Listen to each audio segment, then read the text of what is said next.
Бүгүн 11 апрелде Россиянын Хабаровск шаарында Ми-8 үлгүсүндөгү тигучак кыйроого учурап 6 адам каза болду. Бул тууралуу РИА Новости басылмасы өзгөчө кырдаалдар министрлигинин Хабаровск аймагы боюнча өкүлүнө шилтеме берүү менен жазды. Россиянын тергөө башкармалыгы 6 адам каза болгонун тастыктады.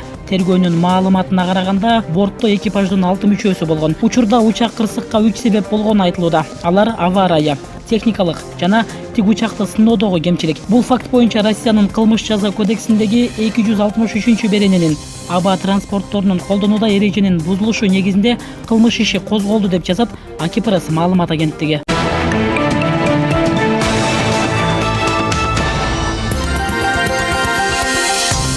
Жаңылыктарды жана ошондой эле кызыктуу видеороликтерди биздин каналдан гана көрүңүз. Каналга жазылганды унутпаңыздар.